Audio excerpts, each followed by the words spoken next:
السلام علیکم گائز، کیسے ہیں آپ سب لوگ؟ امید کرتی ہوں خیر و عافیت سے ہوں گے جی۔ تو بھائی عشق صحرا کی نئی ایپیسوڈ کے ساتھ آپ کے سامنے حاضر ہو چکے ہیں۔ تو ایپیسوڈ بہت ہی مزے کی ایپیسوڈ ہونے والی ہے، اور آج کے ایپیسوڈ میں آپ کو جو ہے وہ دلخواہ کے سینس بھی دیکھنے کو ملیں گے انشاءاللہ۔ بہت اچھی ایپیسوڈ ہوگی، آپ سب نے ریڈ آؤٹ کرنا ہے، لائک کرنا ہے، اور کمنٹ سیکشن میں اپنا ریویو لاسٹ میں شیئر کرنا ہے۔ اور جنہوں نے ابھی تک سبسکرائب نہیں کیا ان سے یہ ریکویسٹ ہے سبسکرائب کر دے، تاکہ انہیں ہر نئی آنے والی ایپیسوڈ جو ہے وہ ملتی رہے۔ چلیں ایپیسوڈ کی طرف چلتے ہیں، ایپیسوڈ ہم لوگ سٹارٹ کرتے ہیں۔ Let's see. عشق صحرا صحرائے محبت سیزن 2 از قلم انوشی احمد، قسط نمبر 44۔ سر، دلخواہ کی آواز پر دلشاد سمیت سب ہی ہوش میں آئے تھے۔ داہم نے اپنی نم آنکھیں مسلتے ہوئے اس آواز کی سمت دیکھا۔ دلخواہ کی آنکھیں سرخ تھیں، چہرہ معمول سے زیادہ سنجیدہ تھا۔ اس کے کردار میں جو شرارتی پن تھا وہ آج دیکھنے سے بھی نہیں مل رہا تھا۔ مہدیر، زیغم، نوریس، نوفل، دیان، دلشاد، عنایت، دیانہ، دالیہ، نمل، نامل، احان صاحب اور وہاب صاحب سب ہی دلخواہ کو دیکھ رہے تھے۔ داہم اسے بہت غور سے دیکھ رہا تھا۔ آپ ٹھیک ہیں سر؟ دلخواہ نے سب کو اپنی طرف متوجہ پا کر اپنے چہرے پر مسکراہٹ سجانے کی سعی کرتے استفسار کیا، لیکن اس کے چہرے پر سنجیدگی پن سب نے معمول سے ہٹ کر نوٹ کر ہی لیا۔ ہاں میں ٹھیک ہوں، تم کہاں جا رہے ہو؟ دلشاد ہوش میں آتا دلخواہ کو جواب دیتا اس کے ہاتھ میں ہینڈ کیری دیکھتے پوچھنے لگا۔ سب کی نظر پہلی دفعہ دلخواہ کے ہاتھ پر گئی تھی۔ زیغم اپنی جگہ سے اٹھا۔ سر، میں آپ سے ملنے ہاسپٹل آنے والا تھا، لیکن آپ خود ہی واپس آ گئے۔ مجھے آپ کو دیکھ کر خوشی ہوئی۔ سر، مجھے آپ سے کہنا تھا کہ خاور انکل نے مجھے بلایا ہے، امی بہت یاد کر رہی ہیں، مجھے کراچی جانا ہے۔ دلخواہ نے دلشاد کو دیکھتے ہوئے نرمی سے کہا۔ زیغم نے لب بھونچے۔ لیکن اچانک کیوں جانا پڑ رہا ہے تمہیں؟ کچھ دن بعد چلے جانا۔ دلشاد کو برا لگا تھا، دلخواہ سے ایک الگ ہی اٹیچمنٹ ہو چکی تھی۔ نہیں سر، میرا جانا ضروری ہے، میں بس آپ سے اجازت لینے آیا تھا، دلخواہ نے مسکراتے ہوئے کہا۔ کب تک آؤ گے واپس؟ یہ سوال دیان نے کیا تھا۔ اس کی ایک بھی نہیں بنتی تھی دلخواہ سے، لیکن اس کا جانا نہ جانے کیوں برا لگا۔ پتہ نہیں، دلخواہ نے سنجیدگی سے کہا۔ کیا مطلب پتہ نہیں؟ تم نوکری کر رہے تھے، ایسے اچانک تو تمہیں جانا ہی نہیں چاہیے تھا، اور اگر جا رہے ہو تو بتاؤ تو صحیح کب واپس آؤ گے؟ دیان نے برہمی سے کہا۔ میرے باس آپ نہیں ہیں، سر ہیں، آپ کیوں اپنی ٹانگ اڑا رہے ہیں میرے معاملے میں؟ دلخواہ کی زبان بے ساختہ پھسلی تھی۔ زیغم مسکرایا، تاہم اسے محبت سے دیکھ رہا تھا۔ مہدیر نے دلخواہ کو دیکھتے آنکھیں گھمائی۔ اتنی سیریس سچویشن چل رہی تھی، لیکن دلخواہ کو کون سمجھائے؟ مہدیر بھی اپنی ساس کے متعلق جاننا چاہتا تھا۔ دالیہ اب بھی نم آنکھوں سے اپنے باپ کو دیکھ رہی تھی۔ کتنے سالوں سے اس نے اس دن کا شدت سے انتظار کیا تھا کہ وہ اپنے ماں باپ سے ملے، اسے یہ خوشخبری ملی تو ادھوری۔ دیکھ لیا ڈیڈ، آپ نے یہ اسی طرح مجھ سے بدتمیزی کرتا ہے۔ دیان نے موقع ملتے ہی فوراً باپ سے شکایت کی۔ دلشاد نے دیان کو برہمی سے دیکھا۔ تم دیکھ نہیں رہے، وہ پریشان ہے، دلشاد نے سخت لہجے میں کہا۔ مجھے کبھی کبھی لگتا ہے جب سے یہ ہماری زندگی میں آیا ہے، میں نہیں، یہ آپ کی سگی اولاد ہے، دیان کلس کر بولا تھا، لیکن اس کی بات کا کسی نے بھی نوٹس نہیں لیا۔ یہ کون ہے؟ داہم نے اس سارے معاملے میں پہلی دفعہ دلخواہ کو دیکھتے دلشاد سے استفسار کیا۔ دلخواہ اسے دیکھنے سے گریز برت رہا تھا۔ خاور کا بھتیجا ہے، کئی سال پہلے خاور ملازمت چھوڑ کراچی شفٹ ہو گیا تھا، یہ یہاں پڑھنے اور بزنس سیکھنے آیا تھا، تو خاور کی ریکویسٹ پر ہم نے دلخواہ کو اپنے گھر رکھ لیا، بہت ہی لائق اور محنتی بچہ ہے۔ دلشاد نے مسکراتے ہوئے داہم سے دلخواہ کی تعریف کی تھی۔ یہ لائق اور محنتی ہے؟ 3 ڈیلز اس کی وجہ سے کینسل ہوئی ہیں ہماری، اگر یہی ڈیل میری وجہ سے کینسل ہوتی آپ مجھے گھر سے باہر نکال دیتے، دیان نے اپنے دادا اور باپ کو باری باری دیکھتے ہوئے کہا۔ اس نے اپنے ہی دکھڑے شروع کر دیے تھے، دلخواہ نے جتاتی نظر دیان پر ڈالی۔ دیان کی بات کو کسی نے امپورٹنس نہیں دی، تو نوفل نے اپنے دوست کا غم ہلکا کرنے کے لیے اس کے کندھے پر ہاتھ رکھتا دیان کو تسلی دینے لگا۔ زیغم مسکرایا تھا، کوئی تو اس کے سالے پر باری تھا۔ آپ کیوں رو رہی ہیں آپی؟ آپ پلیز رویا نہ کریں، مجھے آپ کی آنکھوں میں آنسو بالکل نہیں پسند۔ دلخواہ دالیہ کی سنہری آنکھوں سے بہتے آنسو کو دیکھتے دکھی دل سے بولا۔ اس کا دل چاہتا کہ وہ دالیہ کو اپنے سینے سے لگا لے، ایک بھائی والا مان بخشے، لیکن وہ حالات کے آگے مجبور تھا۔ دالیہ نے بھیگی سنہری پلکوں کو جھپکاتے دلخواہ کو دیکھا۔ مہدیر آگے بڑھا۔ اپنی بیوی کو میں سنبھال سکتا ہوں، تم میری بیوی کی فکر نہ کرو۔ مہدیر دلخواہ کو جتاتی نظروں سے دیکھتا دہلیہ کی سمت بڑھا، جو صوفے پر بیٹھی ہوئی تھی۔ مہدیر نے کسی کی بھی پرواہ کیے بغیر صوفے پر بیٹھتے اسے اپنے ایک ہاتھ کے حصار میں لیا۔ دہلیہ اس کے حصار میں سینے سے لگی رو پڑی۔ میرے بولنے کے بعد یاد آتا ہے کہ آپ ہی آپ کے شوہر ہیں، آپ کا نام پتہ نہیں کس نے کرسٹل ڈینجر رکھ دیا، ہونا چاہیے تھا کرسٹل ڈیزاسٹر۔ دلخواہ اتنی اونچی آواز سے بڑبڑایا کہ وہ آواز مہدیر سمیت باقی سب کو سنائی دی۔ تم اپنی بکواس بند کرو گے؟ مہدیر نے غصے سے کہا۔ جب لوگ آپ کی اچھی باتوں کا جواب نہیں دے سکتے تو وہ آپ کی اچھی باتوں کو بکواس بولنے لگ جاتے ہیں۔ یہ نیا ٹرینڈ ہے پاکستان میں۔ دلخواہ نے کندھے اچکاتے مہدیر کو بیزاریت سے دیکھتے ہوئے کہا۔ مہدیر نے جبرے بھونچے، اسے دیکھتے برداشت کیا۔ تم تو فرانس سے آئے ہو نا؟ مہدیر طنزیہ بولا۔ آپ کو دیکھ کر میں نے فرانس جانے کا ارادہ ترک فیل کر دیا ہے، ورنہ مجھے بڑا شوق تھا کہ میں اپنی آنکھوں سے دیکھوں ٹاور۔ دلخواہ نے ٹھنڈی آہ بھرتے کہا۔ سب نے اسے مسکراتی نظروں سے دیکھا۔ اس گھٹن بھرے پریشان کن ماحول میں دلخواہ سب کے چہروں پر مسکراہٹ بکھیر گیا، سوائے دہلیہ، مہدیر اور داہم کے۔ البتہ دلخواہ کا خود دل اب بھی زخمی تھا۔ مہدیر ضبط کرتا رہ گیا۔ اور جو آپ مجھے نوکری کا شرف جتا رہے تھے، یہ تو بتائیں، باس کے ہینڈسم شہزادے سیلری دی تھی مجھے یا نہیں؟ کام یاد رہتا ہے، سیلری دینا یاد نہیں رہتا۔ دلخواہ نے دیان کو دیکھتے استہزائیہ انداز میں کہا۔ دلشاد نے دیان کو دیکھا۔ اسٹاف کی سیلری ایشو کرنے کی ذمہ داری اور اکاؤنٹس کی چیکنگ کی ذمہ داری بھی دیان اور نوفل پر ہی تھی۔ کیا مطلب دلخواہ، تمہیں سیلری نہیں ملی؟ دلشاد نے بے یقین ہوتے استفسار کیا۔ دلخواہ نے موقع کا فائدہ اٹھاتے زور و شور سے نفی میں سر ہلایا۔ داہم دہلیہ کو دیکھتا، گہرا سانس بھرتا۔ مہدیر تکاتا دہلیہ کو اپنے حصار میں لیتا اپنے کمرے کی سمت بڑھ گیا۔ اسے اپنی روتی سکتی بیٹی کو سمجھانا تھا، وہ تسلی دینی تھی جو ڈیول اور زیغم نے اسے دی تھی۔ وہ لوگ بہت ہی جلد حالے کا پتہ معلوم کروانے والے تھے۔ مہدیر نے بے بس اور خاموش نظروں سے اپنے سسر اور بیوی کو دیکھتا رہا، کر کچھ بھی نہ سکا۔ عنایا اور نمل ان دونوں کے پیچھے گئی تھی۔ دلخواہ نے کوئی ری ایکشن نہیں دیا۔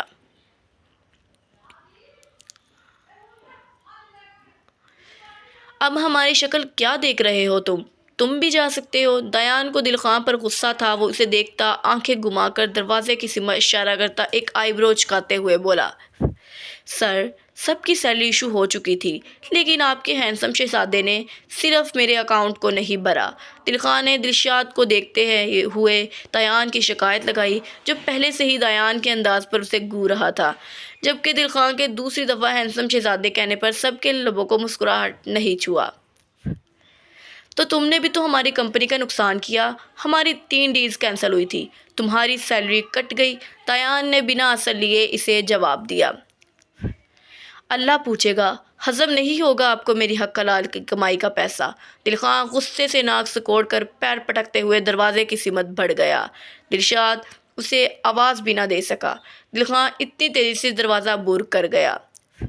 کیا ڈیڈ، ایسے کیوں گھور رہے ہیں؟ باپ کو خود تو تکتا پا کر دیان نے بے حد سنجیدگی سے استفسار کیا۔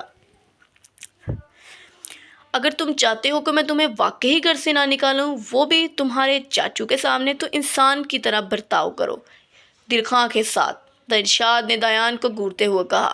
ڈیڈ، دیان نے بے یقینی سے بولا تھا۔ Shut up! دلشاد نے اسے بری طرح ڈپٹا۔ نمل، دیانہ، نوفل، مہدیر، زیغم خاموش تماشا دیکھ رہے تھے۔ دادا جان، آپ کچھ کہتے کیوں نہیں اپنے بیٹے کو؟ دیان نے دادا کو پکارا۔ میں کیا کہوں، صحیح کہہ رہا ہے دلشاد، تمہیں دلخواہ کے ساتھ ایسے نہیں کرنا چاہیے تھا، اور سمجھنے کی ضرورت اسے نہیں تمہیں ہے۔ اب اس کی سیلری اس کے اکاؤنٹ میں ٹرانسفر کر دینا، ورنہ تمہارا اکاؤنٹ میں خود بند کروں گا۔ وہاب صاحب گہرا سانس لیتے بولے۔ دیان نے تعصب سے دادا اور باپ کو دیکھا۔ وہ تعصب کے علاوہ کر ہی کیا سکتا تھا؟ زیغم، مجھے تم سے ضروری بات کرنی ہے، دلشاد نے زیغم کو دیکھتے ہوئے کہا۔ زیغم نے بے ساختہ تھوک نگلا۔ اسے معلوم تھا کہ ضروری بات کیا ہوگی۔ ڈیڈ، وہ مجھے ڈیڈ بلا رہے تھے۔ پیلس، مجھے پیلس جانا ہے، میں آپ سے ملنے کل لاتا ہوں، پھر بیٹھ کر آرام سے بات کریں گے۔ زیغم نے مسکراتے اپنا کوٹ بازو پر ڈالتے دلشاد کو دیکھتے کہا اور ایک لمحہ بھی نہیں رکا۔ سب نے تعجب سے زیغم کو دیکھا جبکہ دلشاد اس کی پشت کو دیکھتے ہوئے دانت پیسے تھے۔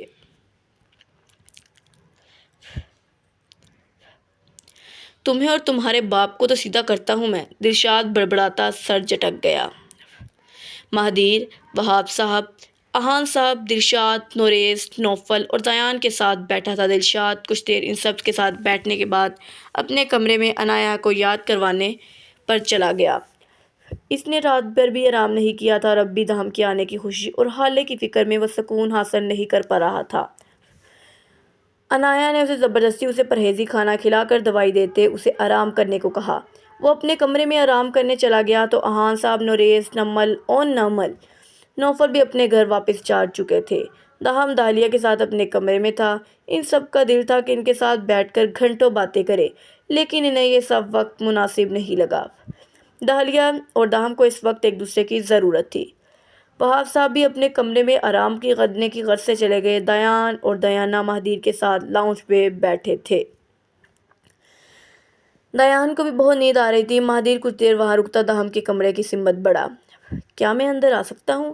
مہدیر نے دروازہ نوک کرتے دروازہ کھولتے ہوئے استفسار کیا۔ داہلیہ دہم کی گود میں سر رکھے سو چکی تھی۔ وہ شاید اسے پرسکون کرنے میں کامیاب ہو چکا تھا، لیکن اس کی خود کی آنکھیں بھیگی تھیں۔ مہدیر کے اچانک آنے پر وہ آنکھیں صاف بھی نہ کر پایا۔ مہدیر نے اس کی بھیگی آنکھیں دیکھ لی تھی۔ آ جاؤ۔ دہم نے اپنی آنکھیں صاف کرتے اسے دیکھتے اجازت دی۔ مہدیر نے کمرے میں داخل ہوتے دروازہ بند کیا۔ وہ قدم اٹھاتا بیڈ کی سمت بڑھا تھا۔ بیڈ کے کنارے پر بیٹھتے اس نے اپنی نگاہوں کے اثار سے داہلیہ کو لیا، پھر دہم کو دیکھا۔ میں آپ سے شرمندہ ہوں، اپنے کیے کی معافی مانگنا چاہتا ہوں، مہدیر نے کہنا شروع کیا۔ کیا کیا ہے ایسا تم نے جس کی تم مجھ سے معافی مانگنا چاہتے ہو؟ دہم نے اس خوبرو اور وجیہہ نوجوان کو دیکھتے ہوئے سنجیدگی سے استفسار کیا۔ زیغم کی زبانی وہ سب کچھ سن چکا تھا، لیکن وہ مہدیر سے سننا چاہتا تھا۔ مہدیر نے دہم کو دیکھتے سر جھکایا اور لب کچلنے لگا۔ جب ڈیڈ، پری، مجھے اور مما کو یہاں سے لے کر فرانس گئے تھے، میں نے داہلیہ کے ساتھ رہنے سے انکار کر دیا۔ میرے اندر نفرت کی بیم چل رہی تھی۔ میں نے کئی دفعہ پری کو ہرٹ کرنے کی کوشش کی، لیکن میں اسے ہرٹ نہیں کر پایا اور خود کو ہرٹ کرنے لگا۔ میں پری کے ساتھ ایک گھر میں رہنے کو تیار نہیں تھا۔ میں نے ڈیڈ سے کہہ کر پری کو علیحدہ گھر میں رکھنے کا کہا۔ ڈیڈ نہیں مانے۔ مما کو تو ہوش ہی نہیں تھی، لیکن میری ضد کے آگے ڈیڈ کو مجبور ہو کر میری بات ماننی پڑی۔ پری میری نظروں سے دور رہنے لگی، لیکن میں بہت رات کو اس کے سونے کے بعد اس کے پاس جاتا تھا۔ میں اس سے نفرت کرنا چاہتا تھا۔ میں مما کے بغیر جس طرح خود کو تنہا محسوس کر رہا تھا، اسی طرح بنا قصور کے پری کو سزا دینے لگا۔ آپ کو قصوروار سمجھتا رہا، آپ سے نفرت کرتا رہا، اپنی پری کو ہرٹ کرتا رہا۔ ڈیڈ نے مجھے بہت سمجھایا کہ اس میں پری کا کوئی قصور نہیں، لیکن میرے اندر نہ جانے کون سا جذبہ تھا جو مجھے روک نہیں پا رہا تھا۔ پری سے محبت ایک طرف تھی، لیکن انتقام کا وہ جذبہ میرے جذبات کو آہستہ آہستہ جلا رہا تھا۔ اگر پری مجھے کبھی احساس نہ دلاتی تو میں کبھی پری کا دکھ نہیں سمجھ سکتا۔ میں نے بہت کم تنہائی جیلی ہے۔ میرے پاس تو ڈیڈ تھے، پری کے پاس نہ آپ تھے نہ ہی حال مما۔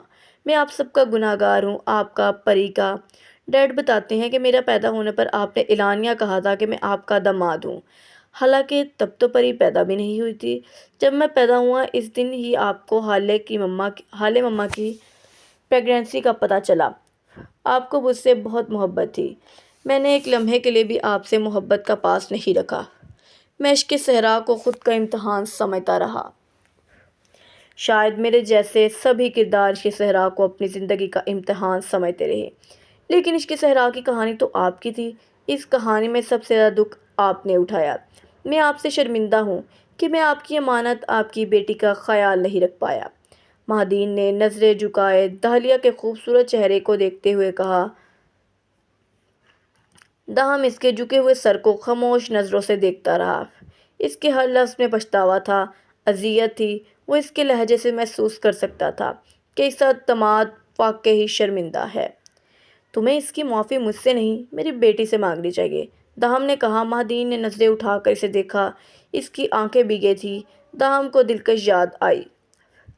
میں نے اسے کئی دفعہ معافی مانگ چکا ہوں، لیکن میں خود کو آپ کا گنہگار سمجھتا ہوں۔ آپ نے مجھے اپنی بیٹی کے لیے چنا اور میں آپ کی بیٹی کا خیال نہیں رکھ پایا، یہ ذمہ داری نہیں نبھا پایا، مہدین نے دہم کو دیکھتے کہا۔ دہم مسکرایا۔ اس کی مسکراہٹ کو دیکھتے مہدیر کو اپنا آپ بہت چھوٹا معلوم ہوا۔ حالات مشکل تھے۔ حالات کچھ ایسے بن چکے تھے کہ تمہاری جگہ کوئی بھی ہوتا تو وہ بھی یہی سب کرتا۔ مجھے تم سے کوئی شکوہ نہیں، لیکن میں تم سے ایک بات کہنا چاہوں گا، دہم نے مہدیر سے دالیہ کو دیکھتے ہوئے کہا۔ دالیہ کو میں نے بہت دعاؤں سے حاصل کیا ہے، یہ میرے جگر کا ٹکڑا ہے، میں تمہاری اس غلطی کو معاف کر سکتا ہوں، لیکن مجھ میں اتنا بڑا ظرف نہیں رکھتا کہ میں اپنی بیٹی کے ساتھ اگر دوبارہ بھی کچھ ایسا ہوا تو میں تمہیں معاف کر سکوں۔ اگر تمہیں کبھی بھی میری بیٹی سے نفرت کرنی پڑے تو مجھے میری بیٹی واپس کر دینا، میں اپنی بیٹی کو خود سنبھال لوں گا، دہم نے زکام زدہ سانس اپنے اندر کھینچتے ہوئے کہا۔ مہدیر بلبلا اٹھا۔ وہ دہم کے قریب ہوتا اس کا ہاتھ اپنے دونوں ہاتھوں میں جکڑے نفی میں سر ہلانے لگا۔ ایسا کبھی نہیں ہوگا، کبھی بھی نہیں۔ اب میں حالات کو بھی اجازت نہیں دوں گا کہ وہ میری اور میری پری کے درمیان میں آئے۔ میں آپ کی پری کا بہت خیال رکھوں گا، خود سے زیادہ، اسے محبت دوں گا اپنی، پوری دنیا اس پر نچھاور کروں گا۔ آپ بس مجھے ایک موقع دے دیں، بس ایک موقع۔ اگر مجھ سے اس دفعہ بھی کوئی غلطی ہوئی ذرا سی بھی تو آپ بے شک میرے سینے میں گولیاں اتار دینا۔ مہدیر دہم کے ہاتھ تھامے ٹوٹے لہجے میں شرمندہ ہوتا دہم کو یقین دلانے لگا۔ دہم نے مہدیر کے بازو کا دوسرے ہاتھ سے تھپکتے اسے اپنے تھامے ہوئے اس کے دونوں ہاتھوں پر ہاتھ رکھا تھا۔ میں تم پر یقین کرتا ہوں، لیکن اپنی بات بھی یاد رکھنا، اگلی دفعہ اعلیٰ ضرب کا مظاہرہ نہیں کروں گا، سیدھا تمہارے سینے کو گولیوں سے چھننی کر دوں گا۔ دہم نے مہدیر کو دیکھتے ہوئے اس کے سینے پر ہاتھ رکھتے باور کرایا۔ مہدیر مسکراتا سر اس بات میں ہلا گیا۔ آپ فکر نہ کریں، خالہ ماما بھی بہت جلد مل جائے گی، میں پوری کوشش کروں گا انہیں تلاش کرنے کی، مہدیر نے کہا۔ سیغم اور زین بھائی نے مجھے یقین دلایا ہے، وہ بہت جلد میری خالہ کو تلاش کر لیں گے، دہم نے کہا تو مہدیر نے اس بات میں سر ہلایا۔ اگر آپ کی اجازت ہو تو میں پری کو اس کے کمرے میں چھوڑ دوں، مہدیر نے دالیہ کو دیکھتے شرافت کا مظاہرہ کرتے دہم سے استفسار کیا۔ دہم نے اسے گھور کر دیکھا۔ اتنے سالوں سے میری بیٹی تمہارے پاس تھی، اگر اب میرے پاس ہے چند گھنٹوں سے تو مجھے نہیں لگتا تمہیں حسد کرنی چاہیے، دہم نے مہدیر کو تنبیہ کی۔ مہدیر گھبرا گیا۔ نہیں، میرا وہ مطلب نہیں تھا، میں تو بس ویسے ہی کہہ رہا تھا، مہدیر سنبھل کر بولا، جبکہ دہم اپنی بیٹی کے بالوں میں انگلیاں چلانے لگا۔ مہدیر گہرا سانس بھر کے نادیدہ نظروں سے اپنی بیوی کو ٹھنڈی آہ بھرتے دیکھنے لگا۔ یہ تھی آج کی ایپیسوڈ، بہت ہی امیزنگ ایپیسوڈ تھی اور بہت ہی اچھی ایپیسوڈ تھی۔ دہم کا کریکٹر آج کل زیادہ دکھایا جا رہا ہے۔ عشق صحرا میں جو نقصان دہم کو ہوا وہ آئی تھنک ڈیٹ کسی کو نہیں ہوا ہوگا۔ باقی دل خان کے سینس بھی ابھی آئیں گے اور ایک بہت بڑا سچ جو کہ آنے والا ہے آپ سب کے سامنے، ایک ٹوسٹ آنے والا ہے، لیٹس سی دیٹ، جو اکارڈنگ ٹو مجھے اسٹوری لگتا ہے، باقی انوشا جانتی ہے بہتر۔ خیر، آپ لوگوں نے جو ہے اس ایپیسوڈ کو لائک لازمی کرنا ہے اور اپنا کمنٹ سیکشن میں ریویو لازمی شیئر کرنا ہے۔ پھر ملتے ہیں نئی ایپیسوڈ کے ساتھ، تو پھر انشاءاللہ ملیں گے۔ تب تک کے لیے آپ نے ہمیں دعاؤں میں لازمی یاد رکھنا ہے۔ رمضان المبارکہ ببرکت مہینہ چل رہا ہے، آپ سب لوگوں نے دعاؤں میں لازمی یاد رکھنا ہے۔ انشاءاللہ پھر ملتے ہیں ایک نئی ایپیسوڈ کے ساتھ۔ ہمیں دے اجازت، اللہ حافظ۔